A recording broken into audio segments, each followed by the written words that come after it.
많은 분들이 말씀하고 계시지만 경제를 살리는 것이 가장 중요합니다. 우리 전국 위원장 여러분 함께 하게 돼서 참으로 반갑습니다. 어제 경제인 협회에서 국내 여러 대기업 사장단과 함께 긴급 성명을 발표했습니다. 내용은 상법 개정에 문제가 있다. 기업 경영에 애로가 예상되니 자제해달라 이런 내용으로 보여집니다.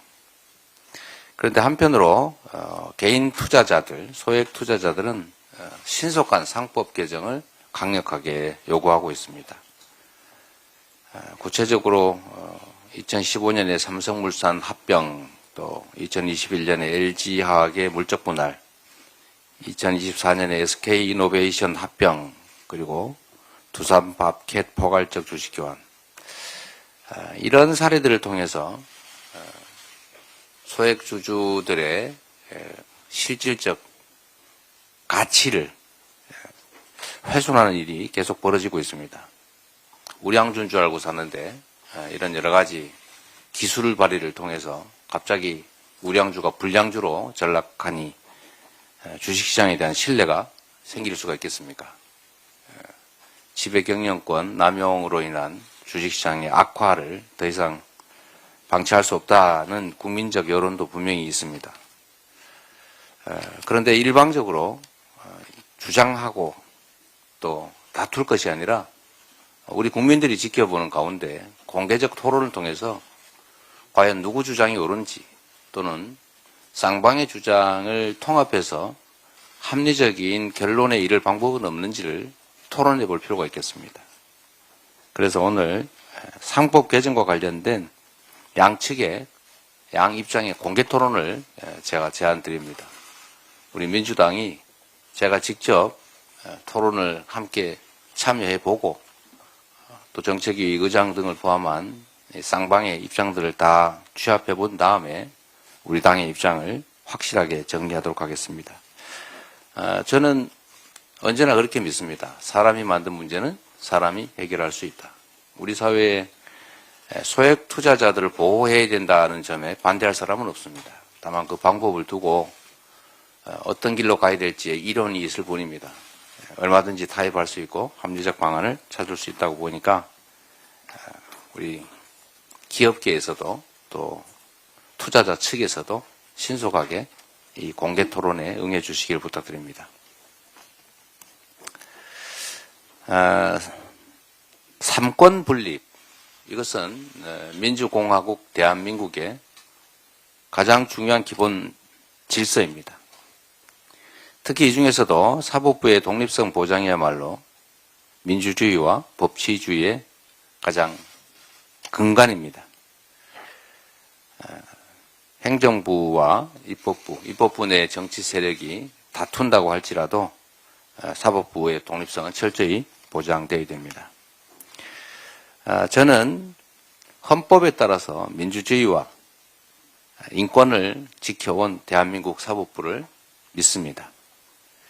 한때 조봉암에 대한 판결, 인혁당 사건 판결, 김대중 내란 음모 사건 판결처럼 흑역사도 없지는 않았지만 민주주의 체제가 수립된 이후, 소위 민주화 이후에는 이 모든 사건들에 대해서도 사법부의 재심 판결들이 있었습니다. 한때 잘못 가더라도 반드시 제 길을 찾아왔고 이런 사법부의 독립성과 양심 또 정의에 대한 추구가 이 나라의 민주주의를 지금까지 이끌어왔다라고 확신합니다. 실제적으로 보더라도 지금 문재인 정부에서도 이 무도한 검찰들이 2018년 12월에 저를 4건의 허무맹랑한 사건으로 기소한 바가 있습니다. 여러분이 이제는 어쩌면 잊어버렸을지도 모르겠는데 제가 멀쩡한 친형을 강제 입원시켰다는 회개한 있지도 않은 사실을 가지고 저를 기소했습니다. 그뿐만이 아니라 대장동 개발에서 5,503억 원을 벌었다라고 제가 주장하고 공고문에 실었다는 이유로 왜 벌었다라는 과거 표현을 썼냐? 아직은 100% 들어온 건 아니고 들어오는 중 아니냐? 라고 하는 이런 해괴한 이유로 과거형 표현을 문제 삼아서 기소했습니다. 그뿐만 아니라 왜 억울하다고 말했느냐? 검사 사칭 사건에 대해서 유죄 판결이 났음을 인정했다고 해도 아무 소리 말아야지. 누명 썼다. 억울하다. 이렇게 말한 것 자체가 허위사실 공표다. 이거 또 기소하지 않았습니까? 무려 2년 동안 제가 저 법정에 끌려다녔지만 잠깐의 우여곡절을 거쳐서 결국 사필 규정해서 제자리를 찾아준 것도 대한민국의 사법부였습니다. 또 작년에 여러분들께서 다 기억하시겠지만 터무니없이 구속영장을 청구하고 더불어민주당 자체에서도 그 전열이 무너져가지고 국회가 체포동의안을 가결하는 구속해도 좋다라고 하는 국회의 입장 표명이 있었지만 역시 구속영장 기각을 통해서 제자리를 잡아준 것도 사법부였다는 말씀을 드립니다. 제가 수십 년 법조인으로 종사해 왔지만 그 수천 건의 사건을 처리하면서도 상식과 법리에 명백하게 어긋나는 그런 결론이라고 하는 것은 제 기억으로는 거의 손에 꼽을 정도에 불과했습니다. 법관은 독립되어 있습니다. 그래서 법관들마다 다른 판단을 내릴 수가 있습니다. 그래서 3심제가 있습니다. 고등법원, 대법원이 있는 이유가 바로 그것입니다. 제가 현실의 법정이 2번 남아있다라고 말씀드렸던 이유기도 합니다. 판결에 대해서 비판할 수 있습니다. 잘못된 건 잘못됐다고 말할 수 있는 게 또 민주주의입니다. 정당한 의견 표현입니다. 그러나 이를 벗어나서 사법부 전체를 싸잡아 비난하는 그런 일들은 바람직하지 않다라는 말씀을 드립니다. 양심적이고 정의감이 투철한 유능한 법관들이 훨씬 더 압도적으로 많다 이 말씀을 드린 바입니다. 지금 이 순간에도 인권과 민주주의의 최후 보루로서 정의를 발견하고 실체적 진실에 따라서 인권과 민주주의가 지켜질 수 있도록 최선을 다하고 계시는 대다수 법관들에게 그리고 사법부에 감사와 존중의 마음을 전해드리는 바입니다. 다음으로 박찬대 원내대표의 발언이 있겠습니다. 당신은 더 이상 우리의 대통령이 아니다. 어제 연세대 교수 177명이 발표한 시국선언문 제목입니다. 윤석열 대통령 퇴진을 요구하는 대학 교수들의 시국선언이 계속 이어지고 있습니다. 어제는 동국대, 연세대, 한신대, 이화여대 교수들이, 그전엔 성공회대 교수들이, 그 전날에는 중앙대와 전주대, 경북대 교수들이 시국선언을 했습니다.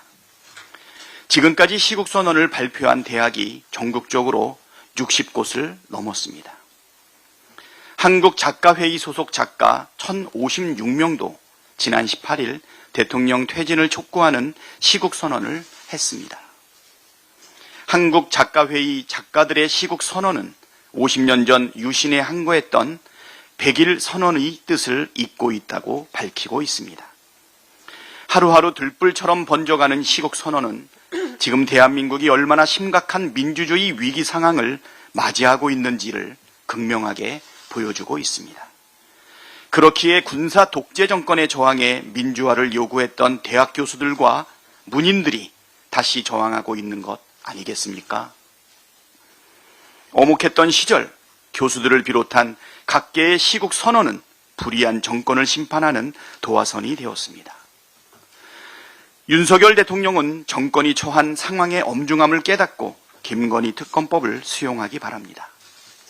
역사의 교훈을 망각하고 민심에 맞서다간 앞서 몰락한 정권들의 전철을 밟게 될 뿐입니다.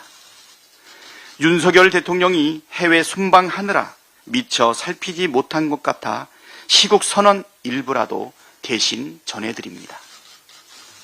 한국작가회의 소속 작가들의 시국 선언입니다. 도대체 어쩌다 우리의 나라가 사이비 종교 지도자, 여론조사 조작 협작군, 식민 가해국 일본을 조국으로 삼을 기세인 자들과 자국의 이익이 우선인 극우에도 미치지 못하는 허접한 세력에게 포섭되었는지 그 괴이한 서사는 수십 권의 책으로 써도 모자랄 것이다. 연세대 교수들의 시국 선언입니다. 망할 것들, 권력이나 쥐었다고 자리에 들면 못된 일만 꾸몄다가 아침 밝기가 무섭게 해치우고마는 이 악당들아, 나 야훼가 선언한다. 나 이제 이런 자들에게 재앙을 내리리라. 거기에서 빠져나갈 생각을 말라. 머리를 들고 다니지도 못하리라. 재앙이 내릴 때가 가까웠다. 불의한 권력에 대해 성서는 이처럼 준엄한 경고를 내렸다. 그런데 우리는 과연 정의로운 권력 아래 살고 있는가?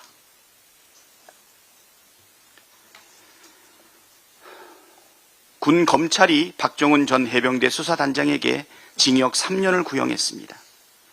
박정훈 대령에게 괘씸죄를 뒤집어 씌워 수사 외압의 진실을 가리겠다는 의도가 빤한 구형입니다. 군 검찰의 행태가 정적 제거의 혈안이 된 정치 검찰과 판박이입니다. 해병대원의 억울한 죽음의 진실이 밝혀지는 것이 그렇게 무섭습니까? 드러나면 절대 안 될 엄청난 비밀이라도 있습니까? 민주당은 해병대원 국정조사로 진실을 밝혀내고 최 해병과 박정훈 대령의 억울함을 풀도록 하겠습니다. 이상입니다. 다음으로 김민석 최고위원의 발언이 있겠습니다. 시국선언에 불이 붙었습니다. 연세대 교수 선언은 악한 권력에 재앙이 내릴 거라는 성경 구절로 시작합니다. 박정훈 대령의 1심 선고가 1월입니다. 최해병의 정의가 서른 것이 군법 3심의 결말일 것입니다. 섭리를 누가 막겠습니까? 내년 봄엔 민주주의 만세, 정권 퇴진 만세를 외치는 온 국민의 선언이 진동할 것입니다. 국민 대행진을 이끌어 주실 국민과 당원을 믿습니다.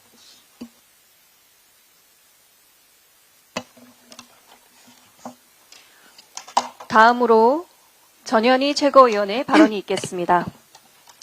대한민국 최고의 지성 대학 교수들이 당신은 더 이상 우리의 대통령이 아니다 라면서 윤석열 대통령을 향해서 일가라는 파면 해고장을 보내고 있습니다. 보수의 성지 대구와 경북 그리고 87년 민주항쟁 도화선인 이한열 열사의 모교 연세대까지 전국 60여 개 대학 교수들이 한 목소리로 외칩니다.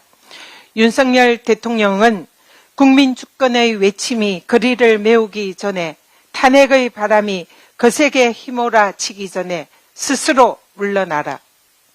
국민의 경고를 무시한 대통령은 언제나 역사의 준엄한 심판을 면치 못했습니다. 대학 교수들이 인용한 성경 구절로 윤석열 대통령에게 경고합니다. 빠져나갈 생각을 말라. 머리를 들고 다니지도 못하리라. 재앙이 내릴 때가 가까워졌다. 윤건희 부부의 공천개입 범죄 정황이 사실로 밝혀지고 있습니다. 윤건희 부부를 앞세운 명태균 씨의 공천 장사가 최소한 10명이라는 증언까지 나왔습니다. 가히 윤건희 마트, 국민의힘 공천 박앤세일이라고 불러야 합니다. 대통령의 공천 개입은 헌법재판소 판례에도 명시된 대통령 탄핵 사유 범죄입니다. 박근혜 대통령에게 공천 개입 혐의로 징역 8년을 구형한 장본인은 바로 윤석열 대통령입니다. 검찰에게 경고합니다. 대통령 탄핵 범죄 혐의를 꼬리 자르기 수사로 오물쩍 넘어가려 하다가는 검찰 탄핵을 면치 못할 것입니다. 군 검찰의 박정훈 대령 징역 3년 구형을 국민과 함께 격노합니다. 윤석열 대통령의 경로에 스스로 양심을 팔고 굴종한 군 검찰의 비겁한 법정 폭력입니다. 군 검찰의 억지 논리라면 이순신 장군도 항명죄로 명령 불복종 혐의로 기소할 판입니다.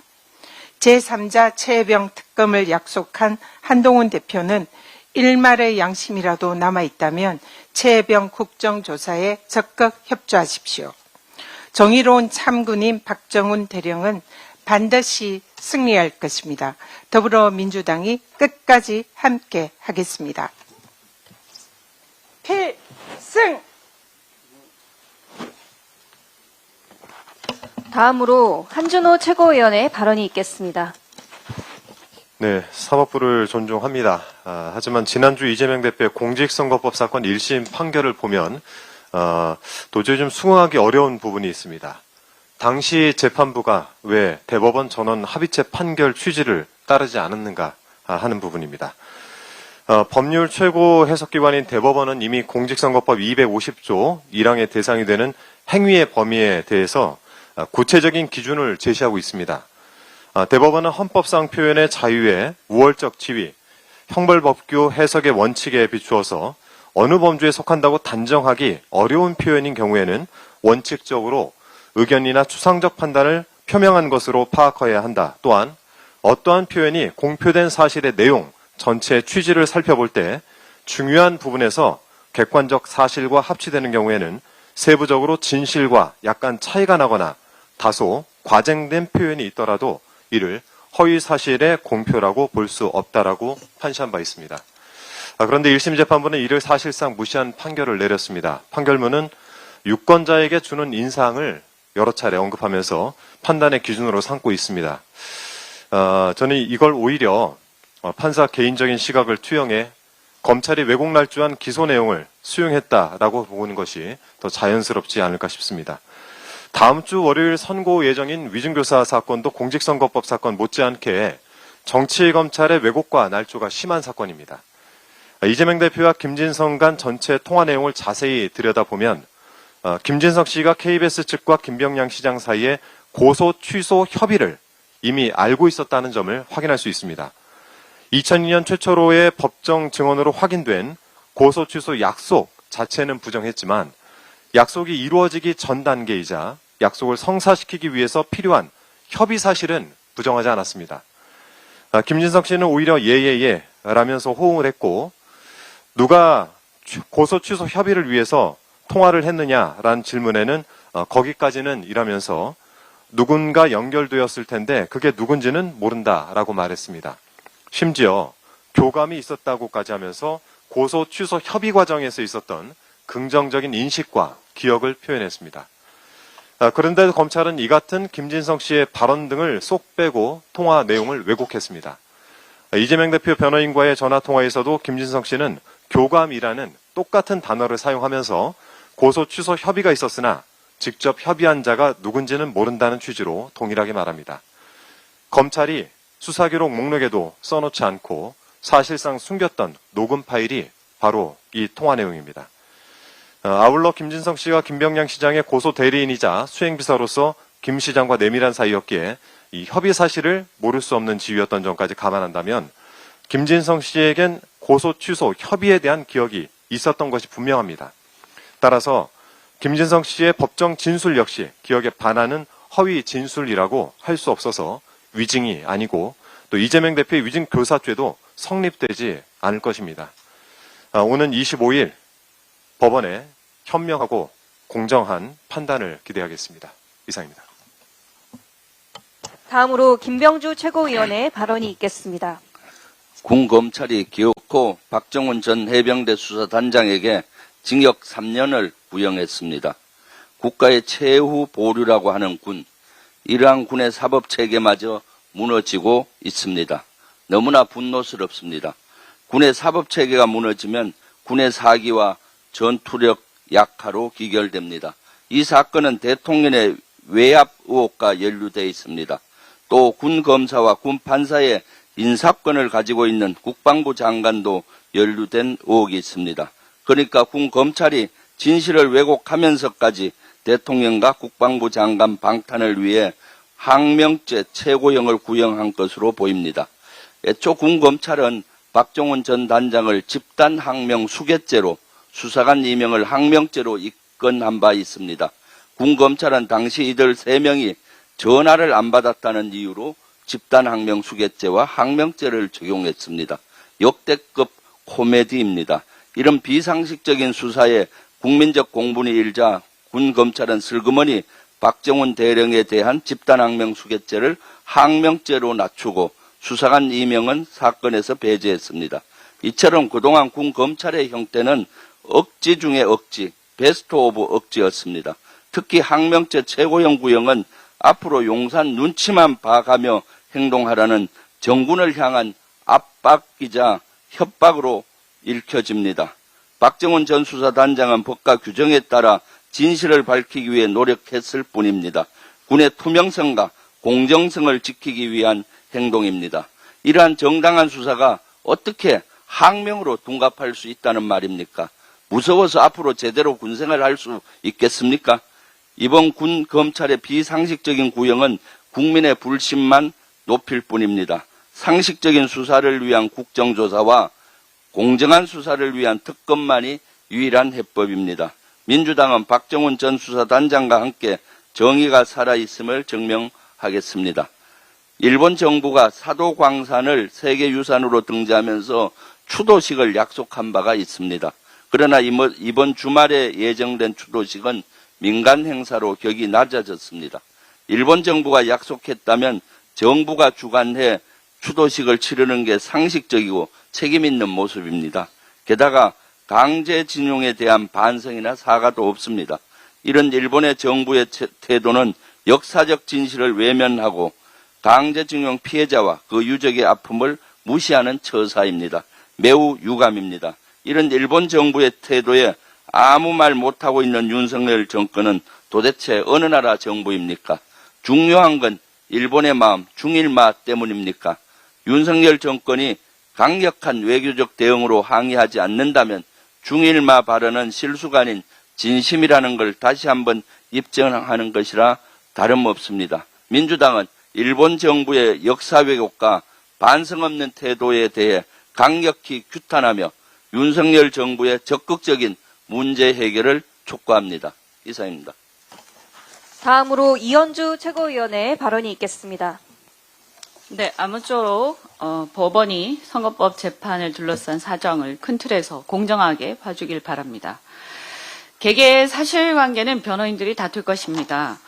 그러나 대한민국 헌법기관으로서 사법부가 재판에 임할 때 나무보다 숲을 봐주길 당부드립니다.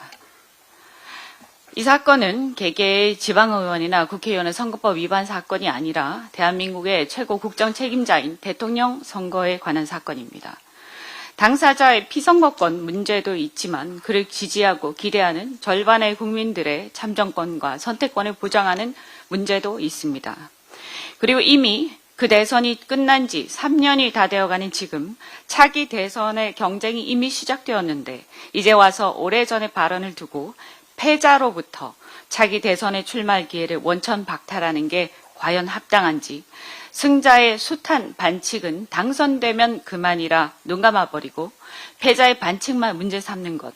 그래서 실은 사실상 무효였던 선거에서 패자의 몇 마디 발언을 두고 그 피선거권을 박탈하는 것은 저는 헌법상 평등원칙, 비례의 원칙, 과잉금지의 원칙 위반 그리고 참정권 침해란 생각을 합니다. 대선이란 게 국가의 헌법 수호자를 선출하는 선거이고 국민들에게 엄청난 영향을 미치는 사건인 만큼 개개의 행위에 대한 탁상적 평가보다 재판의 결과가 큰 틀에서 얼마나 헌법 정신에 부합하는가를 따지는 것이 선행되어야 한다고 생각합니다. 그렇지 않다면 우리는 후보의 개개 행위에 대한 판사 개인의 세세한 평가와 결론이 대한민국의 헌법 정신을 뛰어넘는 주객이 전도된 결과를 마주하게 됩니다. 이 표를 좀 봐주시면 이게 과거 10년간의 주식시장의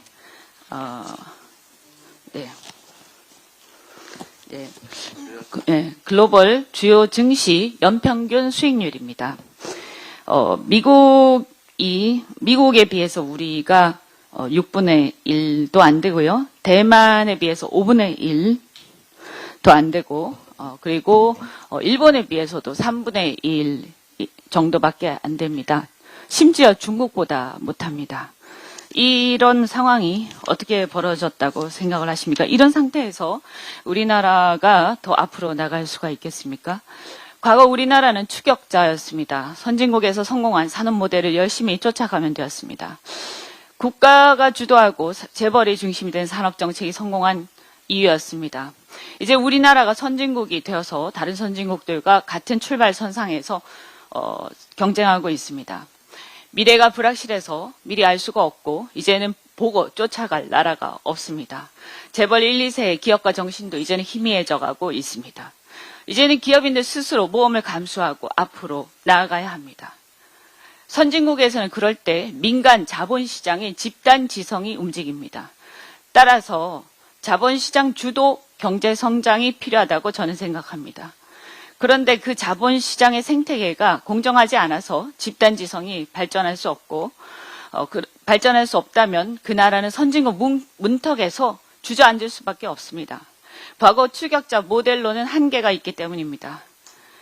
우리나라가 바로 그 지점에 와 있습니다. 최근 문제가 되고 있는 LG엔솔, 이스페타시스, 두산 에너빌리티 이런 경우 언제든지 지배주주가 일반 주주 지분을 탈취해도 눈뜨고 당할 수밖에 없는 그런 시장에서 누가 투자를 하겠습니까? 중국에서조차 작년 말에 이런 이사의 주주에 대한 책임이 도입이 되었다고 합니다. 그런데 우리나라에는 없습니다. 대법원도 이런 현행법상으로는 지금 상법 개정안이 발의는 돼 있지만 현행법에는 없기 때문에 이사의 주주에 대한 책임을 부정할 수밖에 없습니다. 이사의 결정에 의해서 이런 주주의 재산권이 물적뿐 아니라 주식 교환 등으로 인해서 주권이 휴지 조각이 순식간에 된다면 누가 투자하겠습니까? 그래서 상법 개정이 필요한 것입니다. 저는 글로벌 기업 이사회가 주요 의사 결정 때마다 주주의 이익 침해로 문제가 될까봐 토론을 치열하게 하는 것을 자주 봤습니다. 우리나라 기업들도 이제는 그 수준으로 올라가야 선진국이 된다고 생각합니다. 대통령이 한국거래소 개장식에 지난번에 한국거래소 개장식에 대통령이 이사회가 의사결정 과정에서 소액주주의 이익을 책임있게 반영해야 한다라고 하면서 상법 개정을 이미 언급한 바 있지만 지금 와서 반대하는 모양입니다. 그리고 국민의힘도 반대하는 모양입니다. 필요하다면 과도기적으로 상장회사로 제한할 수도 있고 업무상 배임죄 축소나 폐지 이런 것들과 더불어 논의할 수도 있다고 생각합니다. 자본주의가 건강하지 못한 나라에서 자본주의가 발달할 수 있을 리가 없습니다. 금투세 등은 폐지하자면서 이사의 주주에 대한 책임은 거부하는 그 이율 배반을 어떻게 이해해야 합니까? 그것은 건강한 자본주의가 발전하길 바라기보다 최대 주주의 기득권만을 보호하고자 하는 게 아니겠습니까? 다시 우리가 다 같이 함께 생각해봐야 할 문제라고 생각합니다. 이상입니다. 다음으로 주철현 최고위원의 발언이 있겠습니다. 오늘은 김치의 날입니다. 김치를 담그는 11가지 재료가 모여서 22가지의 건강 효능을 만든다는 뜻에서 11월 22일 법정 기념일로 정한 것입니다. 김치는 세계인의 입맛을 사로잡는 K푸드의 선두주자일 뿐 아니라 우리 김장 문화는 유네스코가 인류 무형문화유산으로 등재할 만큼 연대와 공동체 정신이 스며 있습니다. 우리 김장 문화를 보존 확산하고 김치 산업을 진흥해서 내수 시장을 지켜내고 세계의 김치 시장을 주도할 수 있도록 함께 힘을 모아야겠습니다. 김치산업진흥원도 필요합니다. 김치 많이 드시고 건강하고 행복한 생활 영위하시기 바랍니다. 마지막으로 송순호 최고위원의 발언이 있겠습니다. 예, 경남 창원에 지역구를 두고 있는 윤한홍 의원이 어제 국회 소통관에서 기자회견을 열었습니다. 윤 대통령의 공천 개입 녹취에 대해 제3자를 통한 꼬리 자르기를 시도한 사실이 들통나자 해명을 자처한 자리였습니다. 윤한홍 의원의 후배인 전 경남도의원 장 씨는 언론을 통해 윤 의원이 명 씨에게 대통령이 호통친 녹취를 공개할 것을 제안했다고 밝혔습니다. 맹태균 씨는 그 대가로 본인에 대한 불구속 수사와 먹고 사는 문제 해결 등의 대가를 요구했다고 합니다. 범죄 은닉을 위한 뒷거래입니다. 녹취 중 윤 대통령에게 유리한 부분만 잘라서 공개하라는 것은 증거 조작 강요입니다.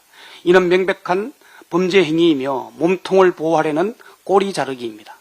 그럼에도 윤 의원은 기자회견에서 뻔뻔스럽게 회유나 거래는 없었다. 총체적 진실을 밝히고 싶었을 뿐이다. 맹태균 씨와 사이도 안 좋은데 제가 회유한다고 통했겠느냐라고 주장했습니다. 참 변명도 구차합니다. 사이가 좋으면 거래가 필요치 않습니다. 사이가 안 좋으니 거래를 통해서라도 이득을 보려 한 것 아닙니까? 맹태균과 사이가 안 좋은 윤 의원이 굳이 명 씨와 접촉을 시도한 이유가 무엇일까요? 단지 맹태균한테 밀려난 게 억울해서 윤핵관의 존재감을 확인하고 다시 윤핵관으로 우뚝 서고 싶었던 겁니까? 윤핵관으로서의 애타는 순해 보입니까? 용산에 러브콜이 있었던 것입니까? 아직도 맹태균에 의해 가로막혀 박안수의 헌납한 경남도지사의 꿈을 꾸고 있는 것입니까? 참 비굴해 보입니다. 윤한홍 의원은 어제 기자회견에서 총체적 진실을 원한다고 했습니다. 그 총체적 진실 특검에서 밝힐 수 있습니다. 부디 총체적 진실을 밝혀줄 특검을 거부하지 마시기 바랍니다. 특검을 거부하는 자가 범인입니다. 마지막으로 정치검찰의 한마디 보탭니다. 꼬리 자르기. 꼬리 자르기는 파충류인 도마뱀이나 하는 짓입니다. 도마뱀의 꼬리 자르기는 어떤 위험이 있을 때 몸통을 살리기 위한 본능적 행위입니다. 이런 꼬리 자르기가 현재 대통령실과 국민의힘 정치인들도 하고 있습니다. 몸통을 살리기 위한 본능적 행동입니다. 과연 검찰이 몸통을 수사할 건지 꼬리만 수사할 건지 두고 볼 일입니다. 파충류나 하는 짓, 꼬리 자르기의 속임수에 넘어가는 검찰이라면 그 무능함 하나만으로도 현재의 검찰이 존재할 이유가 없습니다. 몸통이 누구인지 국민 모두가 압니다. 몸통은 윤 대통령과 김건희 여사입니다. 검찰이 몸통에 눈 감고 가짜꼬리만 덥석 문다면 개금에 콜금에 엿금 소리까지 듣게 될 겁니다. 엿장수는 엿을 자를 때 지 마음대로 자르거든요. 맹심하십시오. 그러다 엿됩니다. 검찰은 가짜꼬리에 현혹되지 말고 몸통 수사 제대로 하기를 엄중 경고합니다. 이상입니다.